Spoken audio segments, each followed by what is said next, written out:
Olá, queridos. Eu e os demais pastores desta incrível igreja que é a Metropolitana, estamos sempre concentrados e preocupados em como alimentar o rebanho de Deus através da palavra de Deus. E tudo aquilo que lemos, estudamos e recebemos, queremos partilhar com os irmãos. No ano passado, quando eu participei do Congresso de Liderança do Summit, ouvi uma palavra vinda da parte do Bill Hybels, do pastor Bill Hybels, que tocou muito meu coração. E no momento em que eu ouvi aquela ministração, dividida em 5 partes, em 5 pontos, eu sonhei com a possibilidade de tomar a palavra dele e dividi-la também e partilhar com os grupos da nossa igreja, visto que é um assunto muito interessante. Ele fala sobre oração, a oração de Josué, em que Deus o encoraja, naquele momento em que Josué clama pela presença de Deus diante do grande desafio de liderar o povo, a nação de Israel, na entrada da terra prometida. Então, nós vamos caminhar por esta mensagem tão extraordinária, talvez uma das mais extraordinárias do Summit do ano passado, e eu quero agora partilhar isso com você de todo o meu coração, e eu peço a você que você fique atento a cada palavra ali dita, lembrando que tudo isso faz parte deste contexto de oração, a oração tão importante na vida de nós, cristãos, a oração tão importante na vida da igreja, a oração que vamos enfatizar nesses próximos dias, estimulando cada um a olhar para Deus e a depender de Deus através deste instrumento tão precioso que é a oração. Então acompanhe conosco, nós vamos sempre fazer da mesma forma, vamos fazer uma pequena introdução.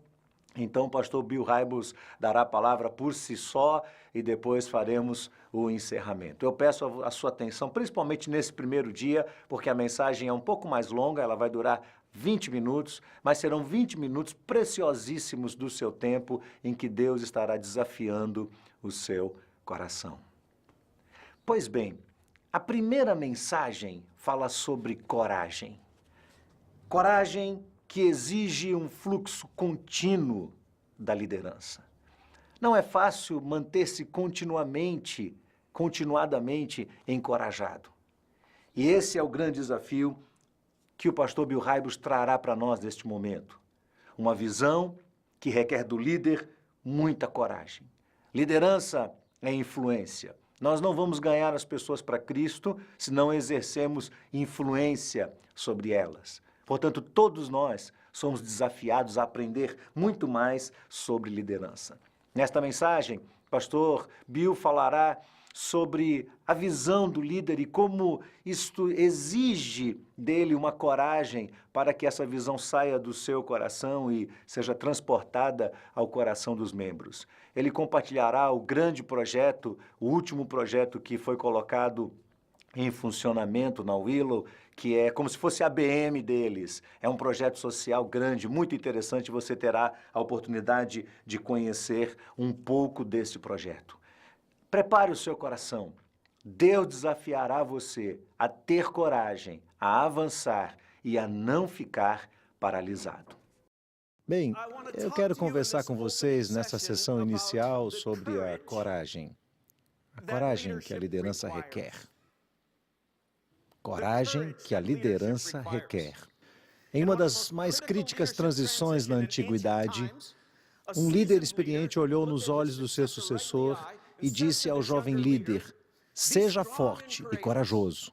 Deus guiará você e estará com você. Ele nunca irá abandoná-lo ou esquecer-se de você. Não tenha medo. Não fique desencorajado. O jovem líder agradece ao experiente e velho líder, mas ao se dirigir para fora do palácio em secreto, se pergunta por que o novo cargo irá requerer tanta coragem e fortaleza. Não viu uma letra pequena na descrição desse novo cargo? Pouco tempo depois, Deus mesmo fala com esse novo líder e diz palavras bem parecidas. Seja forte e corajoso, não se apavore, não se desanime, eu estarei com você, eu nunca o deixarei, eu nunca o abandonarei. Agora a cabeça do jovem líder gira e o seu coração acelera. O que vai exigir tamanha coragem nesse meu novo trabalho? Porque eu fui avisado 2 vezes sobre o medo e o desânimo. Por que é tão importante que eu saiba que Deus estará por perto e nunca me abandonará?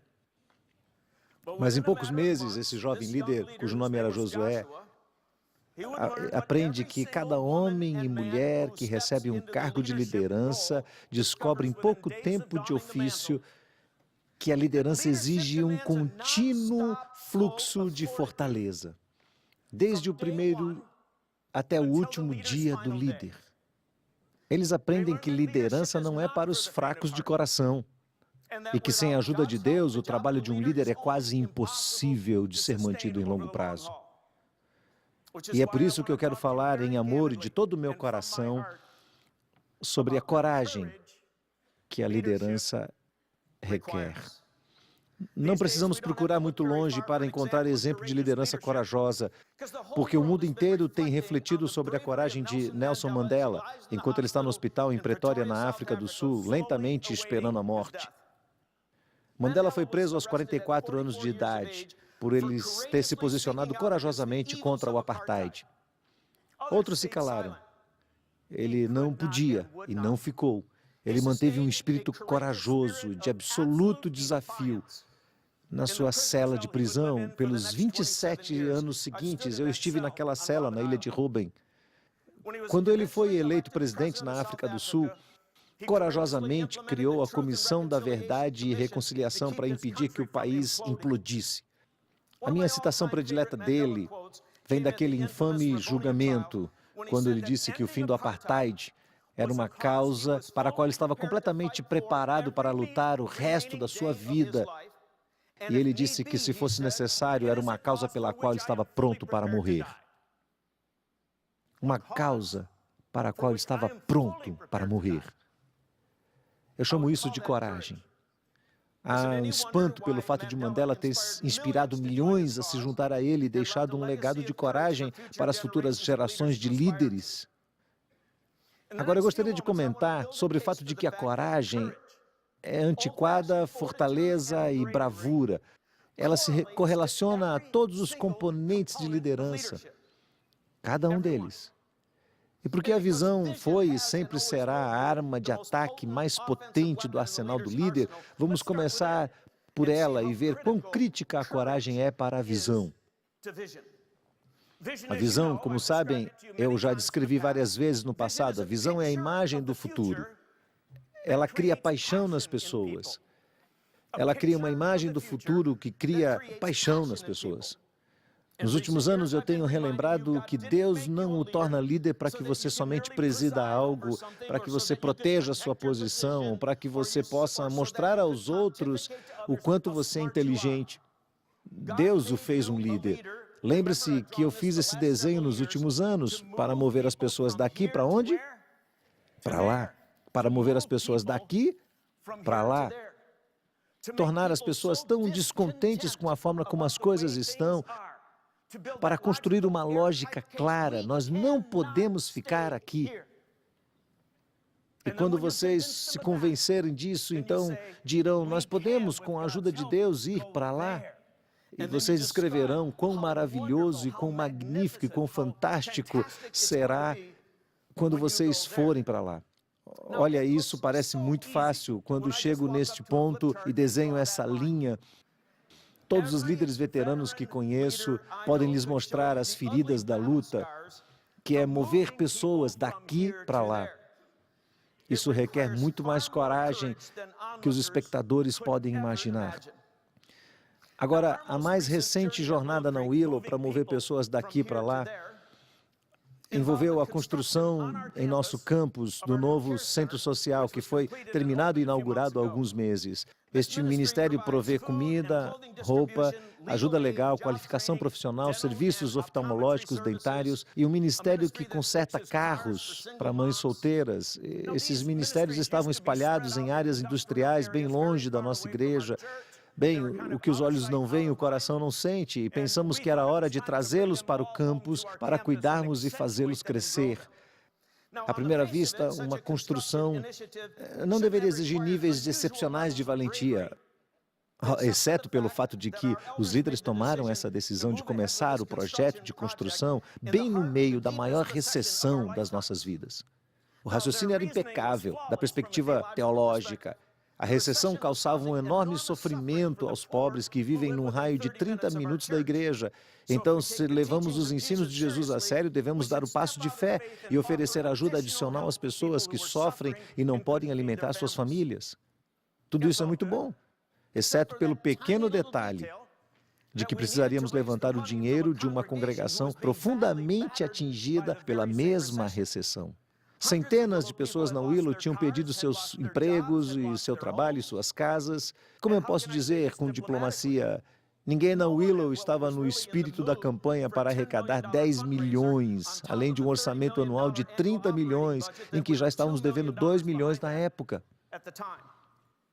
Eu nunca vou esquecer a noite anterior em que fui chamado neste palco para ficar neste mesmo lugar e anunciar este excitante e muito caro programa de construção para a nossa congregação. Eu estava orando a oração de Josué, de joelhos, na minha casa. Seja forte, corajoso. Seja forte e corajoso. Não tema. Deus está com você. Ele nunca abandonará você. Eu precisei de uma recarga de coragem naquele dia. E Deus, pela sua graça, me concedeu. Eu fiquei aqui, compartilhei a visão no meio da nossa congregação. E o que tornou o desafio desse centro social mais difícil, eu digo isso entre parênteses, é que o grupo de líderes que eu montei para erguer o prédio todo era de mulheres. Bem, nós cremos que as mulheres podem ocupar a liderança desde o primeiro dia da Willow, mas quando essas mulheres se denominavam as 5 fabulosas, eu tinha outros nomes para elas, mas eu não vou dizer aqui. Mas quando elas se reuniam comigo durante o projeto para fazer as mudanças no prédio ou tentar adicionar mais 1.000 metros quadrados ao projeto, eu tinha que orar de novo, de joelhos, seja forte, corajoso, não tema. Você gostaria de se indispor com essas mulheres chamadas de as 5 fabulosas? Não. Durante os 3 anos de construção do centro social, nós vivenciamos uma forma única do que significa Deus estar conosco, como o verso fala. Nós sentimos e vimos Deus mover o sobrenatural. Creio que recompensava a nossa fé coletiva. Na verdade, os 10 milhões foram arrecadados em tempo recorde. O prédio estava totalmente pago antes de nós começarmos a escavar. Foi a primeira vez que isso aconteceu em 38 anos. Eu não sei se acontecerá novamente. Quando nós inauguramos o prédio, foi um dos finais de semana mais memoráveis da história da nossa igreja.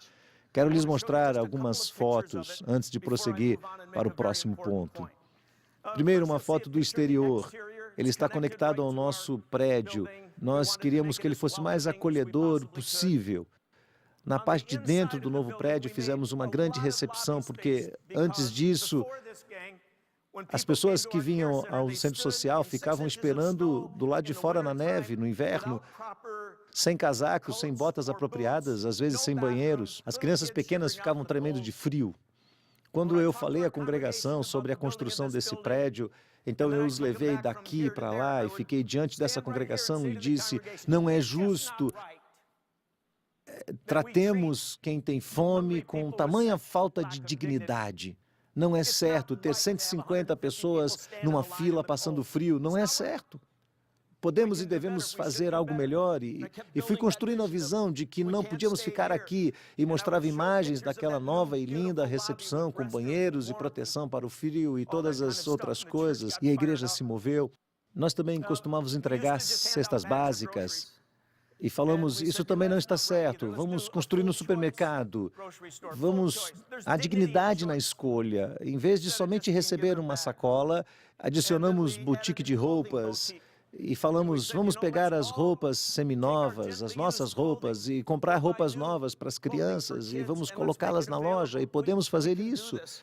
E a nossa igreja respondeu inacreditavelmente. Adicionamos consultórios dentários e médicos, porque há pessoas sem qualquer seguro de saúde, os dentistas vieram e doaram do seu tempo. Isso tudo foi realmente muito bom. Os consultórios oftalmológicos, como vocês me ouviram dizer nos últimos summits, temos este bom ministério de carros. Nós desafiamos as pessoas ricas da nossa igreja, se elas não precisam se envolver, a doarem o seu carro antigo na troca por um modelo novo e doá-lo para a igreja.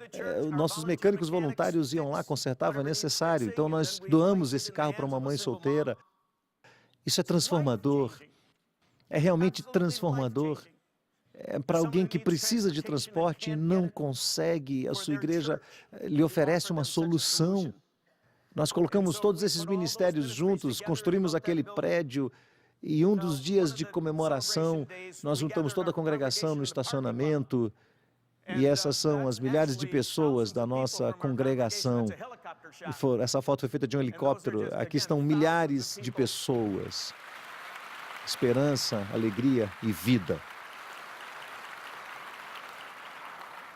E agora este ministério está funcionando, indo muito bem. As 5 fabulosas trabalharam muito bem. Falando sério, por um momento, o porquê de qualquer pastor manter mulheres capacitadas sem se desenvolver na igreja vai além da minha compreensão. Eu não consigo entender isso.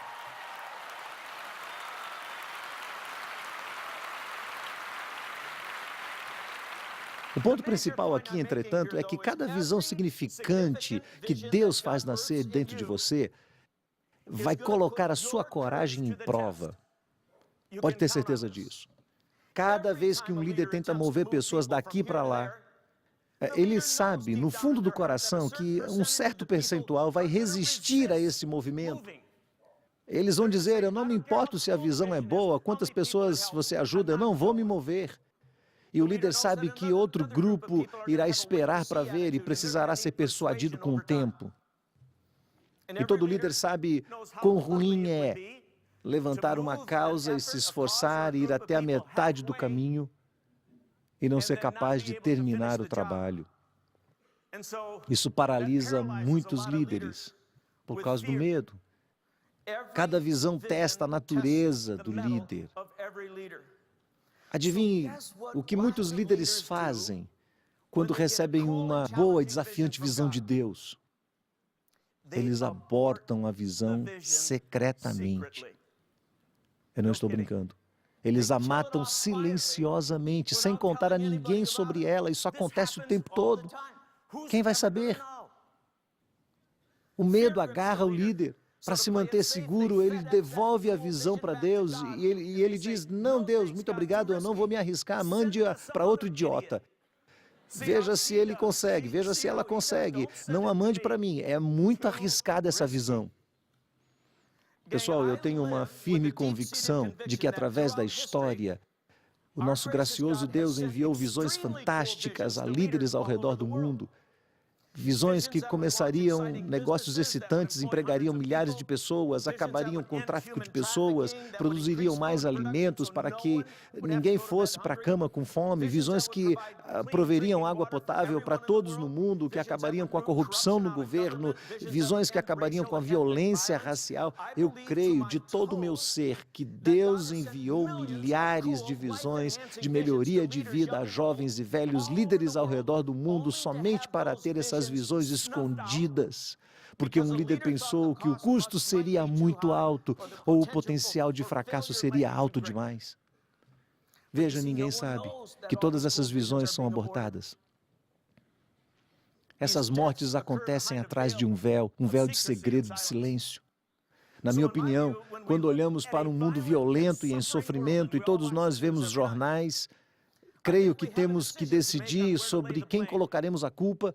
Devemos colocar a culpa aos pés de um Deus misericordioso que tem enviado visões de melhoria a milhões de líderes ao redor do mundo? Ou depositar a culpa aos pés de um grande número de líderes covardes que abortaram visões de alívio da miséria e que Deus teria abençoado grandemente se eles tivessem tido coragem de fazer com que essa visão nascesse? Deixe-me avançar um pouco mais nisso. Eu apostaria bastante dinheiro de uma outra pessoa, de que um grande percentual de vocês aqui, uma grande parte de vocês que está me ouvindo agora, tem uma visão fantástica escondida dentro de vocês. Uma visão tão boa que se você soubesse que daria certo, você pararia tudo e a perseguiria. Pode ser a visão de começar um novo negócio, de mudar a direção daquilo que você está dirigindo. Pode ser começar um novo tipo de igreja, uma empresa sem fins lucrativos ou a visão de uma reforma do governo. Para dizer a verdade, sua pulsação acelera todas as vezes que você pensa nisso. E o que está faltando em você? A bravura básica. A antiquada coragem. Pessoal, eu entendo, eu estive paralisado pelo medo muito mais vezes do que eu gostaria de admitir, e eu tenho me cobrado impiedosamente por ter sido covarde durante a minha carreira como líder. Então chega o dia, no meu caso, de qualquer forma, quando eu percebi, eu tenho que viver comigo mesmo, eu terei que ficar diante de Deus um dia. Então eu tenho que me recompor de alguma forma e dizer as palavras que Deus disse a Josué, eu tenho que personificá-las. Seja forte, Bill. O que é que você está pensando? Seja forte e corajoso. Não tenha medo. Deus está com você, Ele nunca abandonará você. Então eu preciso tirar a visão do esconderijo, eu tenho que conversar com amigos de confiança, eu preciso de feedbacks e quando for a hora certa, eu tenho que dar um passo de fé, apesar do fato de estar tremendo de medo. Eu tenho que confiar que Deus vai me ajudar e alcançá-la com seu poder, sua força, para a sua glória. Amigos, é para isso que Deus nos fez líderes. Não é para ficarmos sentados e parados aqui. É para caminharmos em fé e nos movermos algo ou alguém em todo o caminho até lá. Apesar do nosso medo. E olha, não vá para o túmulo com uma visão fantástica murchando e morrendo dentro de você. Não seja esse tipo de líder. Não morra como um covarde. Um dia, pouco depois de abrirmos o centro social aqui, eu saí uma noite de moto e fiquei em frente ao nosso novo prédio, apenas vendo as pessoas entrarem e saírem. Eu orava e via o milagre que Deus tinha feito. Então, uma mulher chegou numa minivan bem velha, judiada, com 5 crianças na parte de trás. Ela parou perto de mim e ela me reconheceu e chegou perto e disse baixinho, com sotaque bem acentuado, Pastor Bill, muito obrigado por esse lugar maravilhoso. É a nossa única esperança neste momento. A única esperança da nossa família. Então ela saiu para buscar alimento para todas as crianças e eu fiquei sentado na moto pensando sobre as palavras dela de que o nosso centro social era a única esperança da família daquela mulher nesse mundo. Então eu pensei, quão perto eu estive de matar aquela visão antes de falar sobre ela com qualquer pessoa. Eu teria matado aquela visão por não conseguir ter coragem de levantar dinheiro a tempo. Eu vou lhes dizer, eu chorei aquele dia. Que tragédia colossal um aborto induzido pelo medo teria trazido. Líderes, as visões são propriedades santas. Elas vêm do nosso transcendente Deus. Trate-as com respeito, com maior respeito. Pelo amor de Deus e por amor ao mundo também, não mate essas visões num surto de covardice noturna. Fique de joelhos e diga a oração de Josué quantas vezes forem necessárias. Seja forte e corajoso, não tema. Deus estará com você, Deus não o abandonará. Então se levante, coloque um pé na frente do outro e caminhe em fé para o lançamento daquela visão. Está combinado? Ok? Que mensagem fantástica. Deus tem chamado pessoas e tem colocado sonhos nos seus corações. Deus colocou alguns sonhos dentro do seu coração. A minha pergunta para você é, será que eu ou você estamos fazendo esses sonhos de Deus morrer de dentro de nós? Será que você tem se acovardado e tem transferido esses sonhos para uma outra pessoa ou para uma outra realidade? E dessa forma, você tem estado paralisado diante de grandes possibilidades que o reino de Deus tem dado a você? A palavra que nós ouvimos hoje nos traz um grande desafio. E o desafio é retirar a visão de dentro do esconderijo e torná-la real. É dar um passo de fé. É não se deixar vencer pelo medo, mas confiando em Deus e orando a oração de Josué, trilhar o grande caminho da fé cristã. Não tenha medo, não tenha medo. O Senhor está com você. Eu quero desafiar vocês a sentarem juntos agora e a conversarem sobre isso. O que é que tem inibido você? O que é que tem trazido medo ao seu coração? O que você gostaria de fazer e você já sentiu da parte de Deus que você poderia fazer, mas você tem recuado por medo, por covardia, por falta de coragem. E vamos orar uns pelos outros, pedindo que o Senhor possa nos encorajar, da mesma forma como encorajou o jovem Josué. Deus também possa encorajar cada um de nós a continuar avançando para a glória do seu nome. Que Deus nos abençoe.